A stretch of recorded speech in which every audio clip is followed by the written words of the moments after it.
In the name of God, the most compassionate, the most merciful, this is a dissection of the Democratic Party of the United States, catastrophic, humiliating defeat in the just concluded US general elections,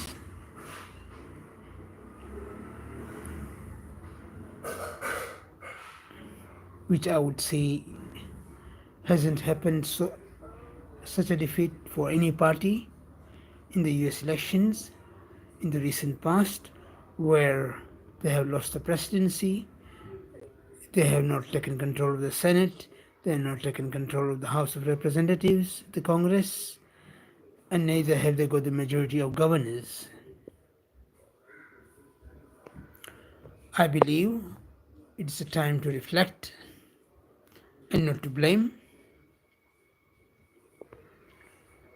I would like Kamala Harris, who is of part Indian ethnic origin like myself,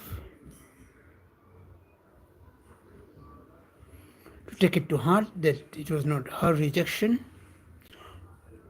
because of her ethnicity, nor was it a rejection of her because of her gender.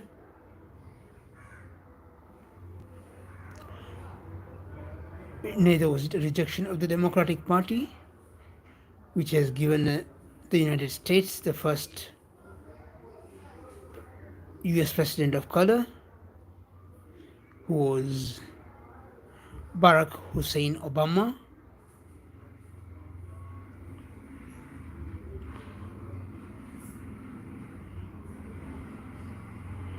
It will be a very big first because Barack Hussein Obama's father, Hussein Obama, comes from Kenya and was a Muslim by faith. Yes, Barack Obama was not a Muslim by faith,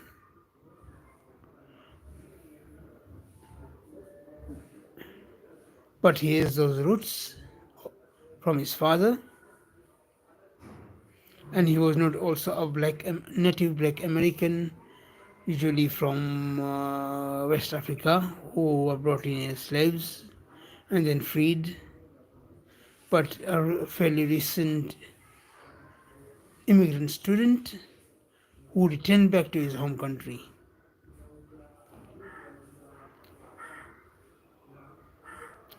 Please be confident. The American public and electorate did not reject you. Please give, in 4 years' time, another shot at being the Democratic presidential candidate.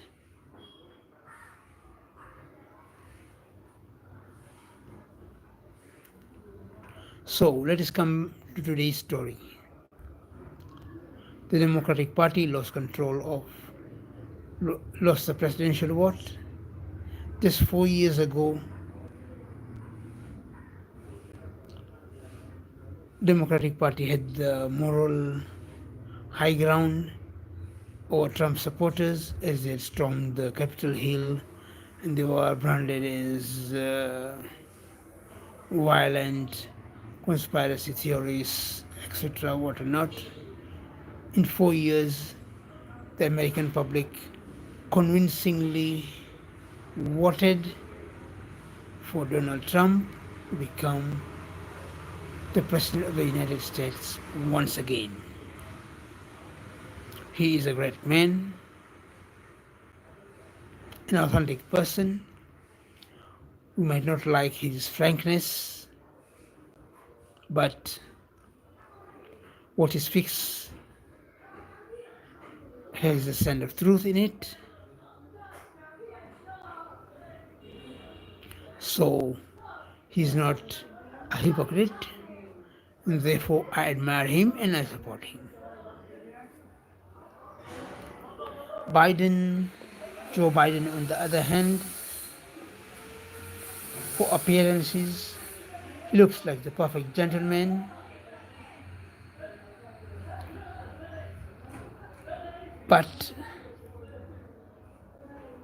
but, but, remember Biden instigated the Ukraine to provoke Russia so that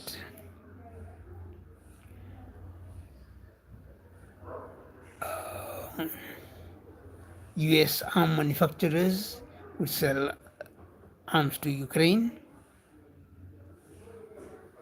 Secondly, also for the oil and gas contracts in Ukraine, while destroying Ukraine's relationship with its larger neighbor. And Ukraine has a big, significant Russian-speaking Ukrainian population whom they humiliated and subjugated based on instigation of foreign powers.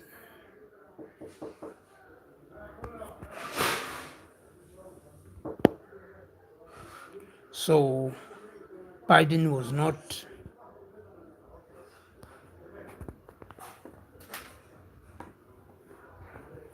an honest person,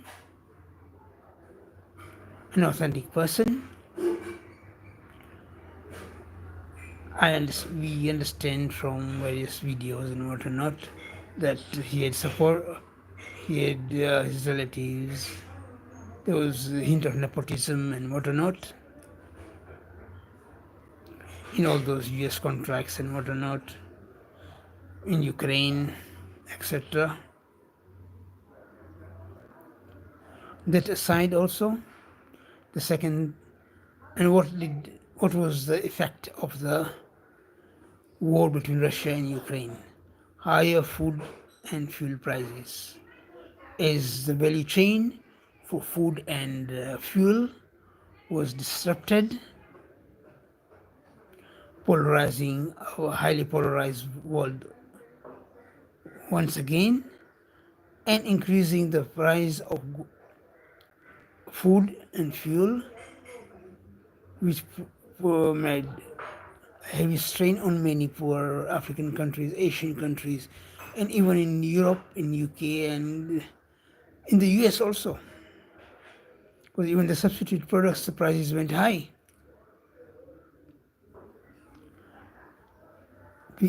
So people got hurt. The ordinary people in the US, in Europe, in the UK, in Africa, in Asia, all got hurt. All those people were hurt by Biden policies.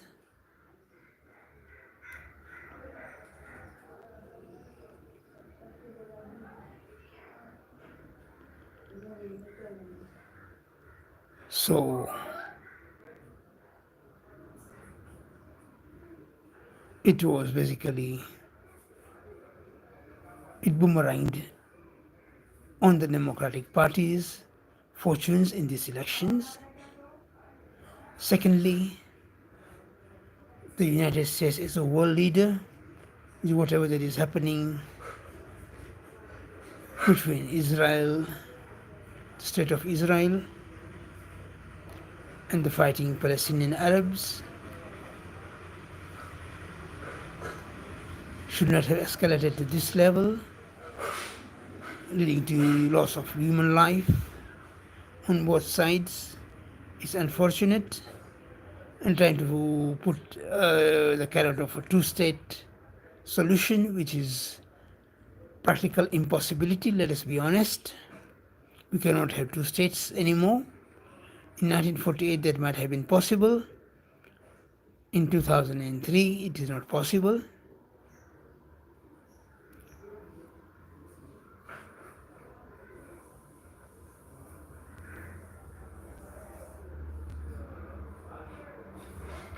So how the US is the only world superpower and global leader, how it handled the issue was a disaster, and it lost credibility for the Biden administration. We say sometimes karma comes to haunt, and I believe that karma haunted the Biden administration. Thirdly, it was very late in the electoral race, as we say, for Biden to decide not to run for the presidency and allow you to run as the presidential candidate of the Democratic Party. So really, it was more like a surprise. It left a lot of people in the Democratic Party also confused, and the people had been hardened up against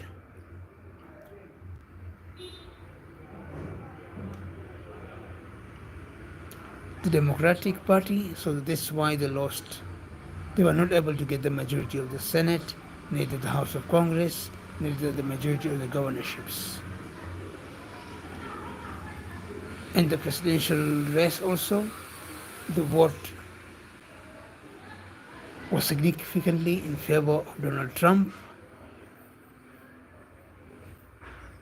So let us take lessons from this defeat and accept what happened